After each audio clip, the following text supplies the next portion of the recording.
नवीनीकृत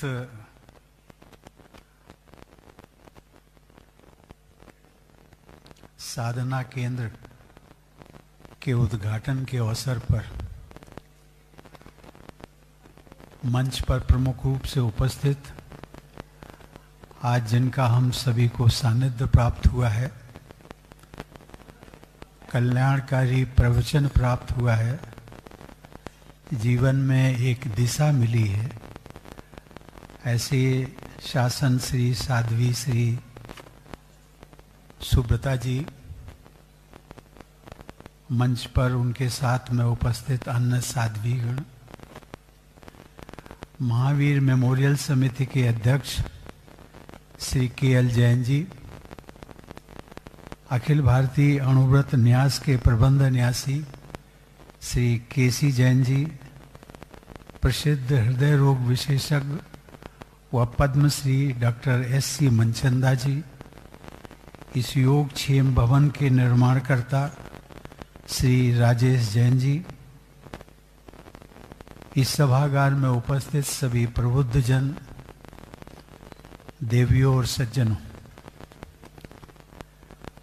आज इस नवीनीकृत योग क्षेम भवन के उद्घाटन के अवसर पर आप सभी के बीच उपस्थित होकर मुझे बहुत प्रसन्नता हुई है।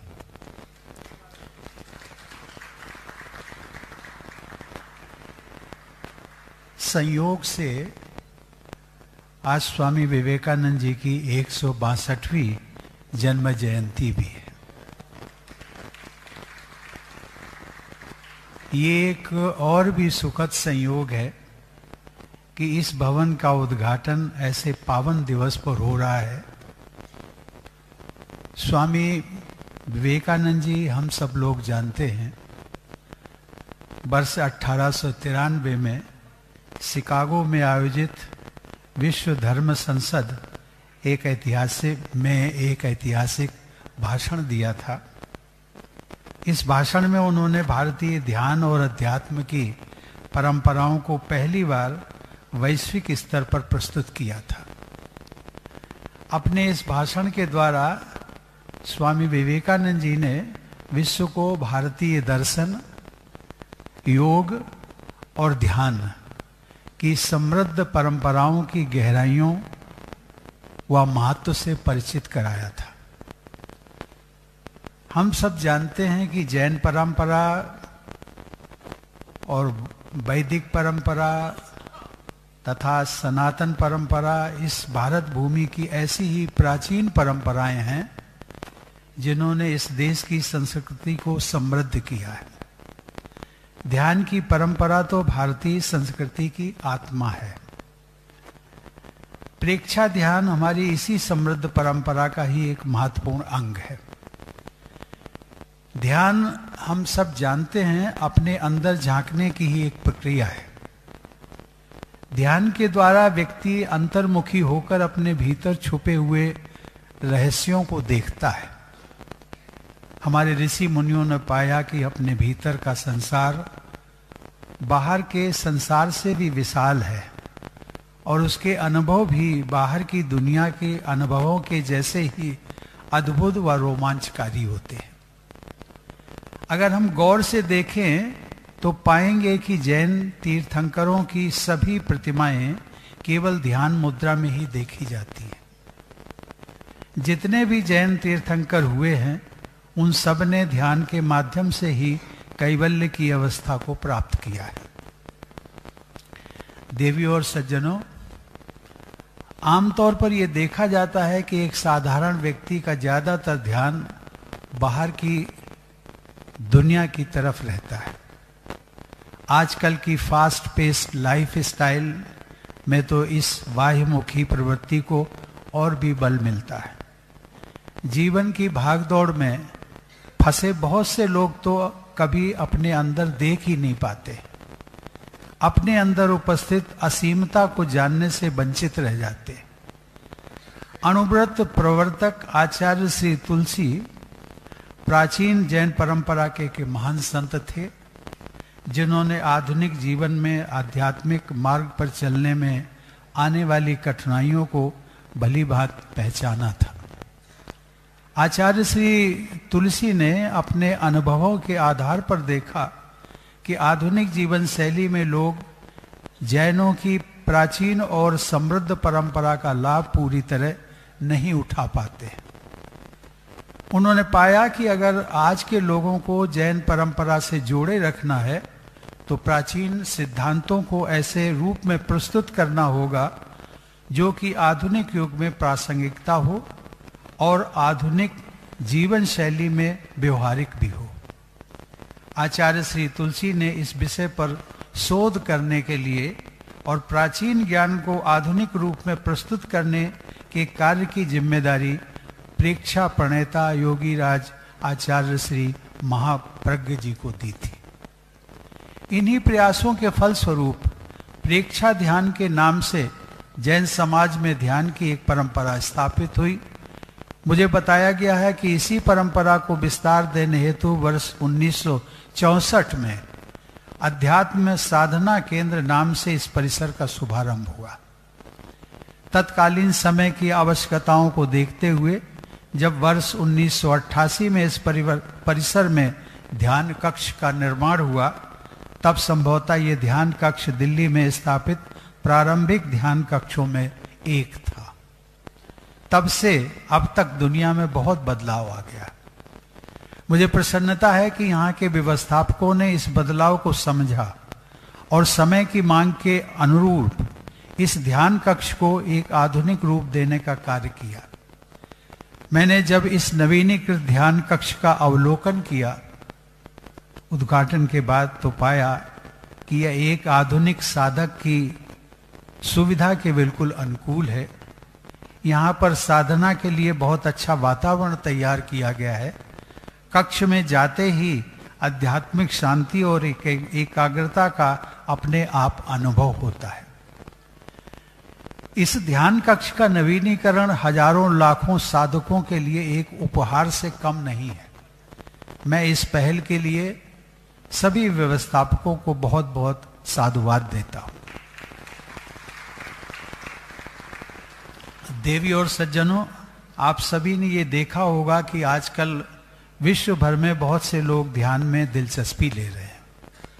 इस बारे में जागरूकता बढ़ रही है कि कैसे आजकल की दौड़ भाग और भौतिकवादी जीवन शैली हमें कैसे खुद से और अपनों से दूर करके तनाव के साथ साथ शारीरिक और मानसिक स्वास्थ्य की समस्याओं का कारण बन रही है। इसी बीच कुछ वैज्ञानिक शोध व व्यक्तिगत अनुभव, जिनको आज हमें एक स्कूल के बच्चों के माध्यम से सुनने को भी मिला, कि ध्यान की प्राचीन विधि इन आधुनिक समस्याओं से निपटने में कितनी कारगर है, जिसके कारण आज ज्यादा से ज्यादा लोग ध्यान को आजमाने के लिए उत्सुक हो रहे हैं। एक प्राचीन परंपरा कैसे आधुनिक समस्याओं से निजात दिला सकती है, इसमें कोई भी अचंभा नहीं है। टेक्नोलॉजी चाहे जितनी तेजी से प्रगति कर रही हो, ह्यूमन सॉफ्टवेयर आज भी वही है जो जैन तीर्थंकरों के समय था।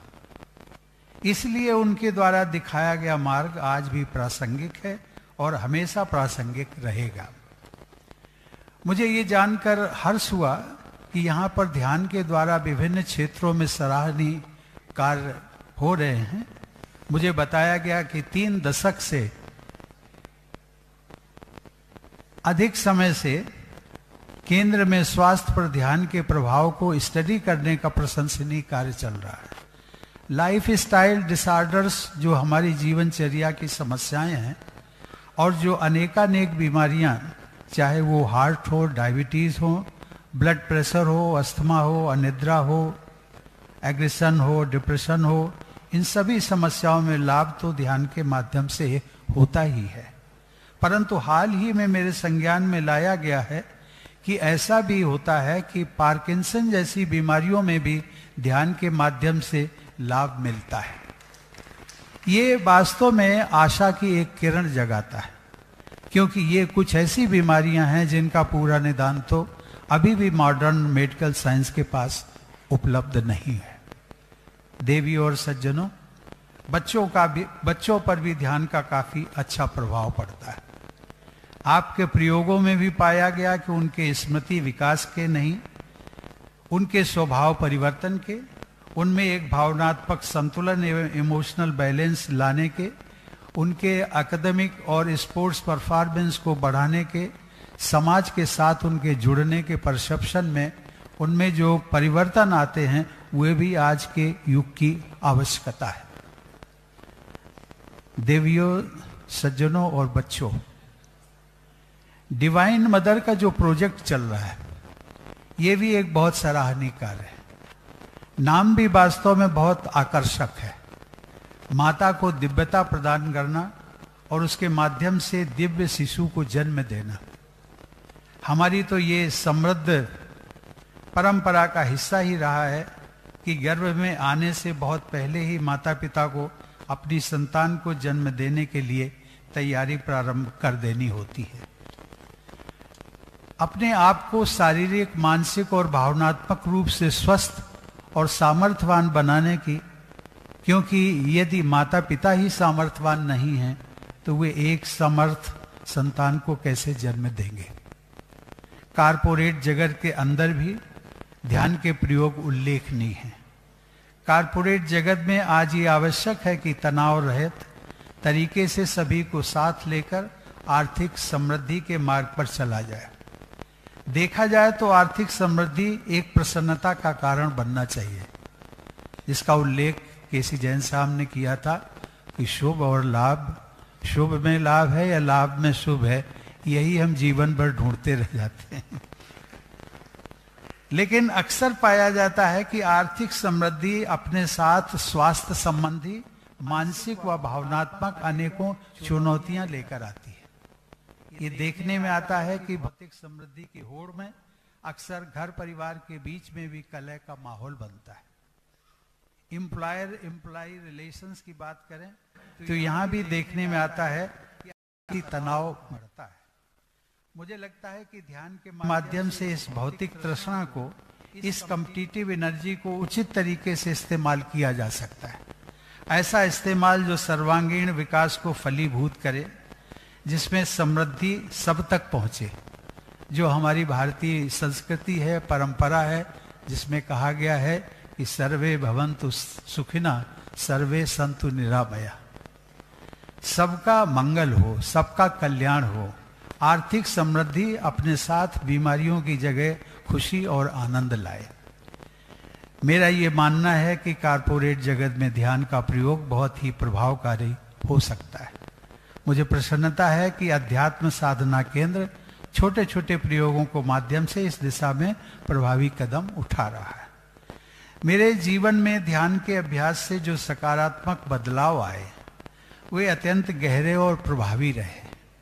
आज जब भी मैं अपनी यात्राओं पर जाता हूँ, चाहे मसूरी में लाल बहादुर शास्त्री राष्ट्रीय प्रशासन अकादमी हो या देश भर के विश्वविद्यालय हो या मेडिकल और इंजीनियरिंग कॉलेज हो, जहाँ भी युवाओं से मिलता हूँ तो मैं उन्हें यही सलाह देता हूँ कि आप चाहे ध्यान के किसी भी मार्ग पर चलें।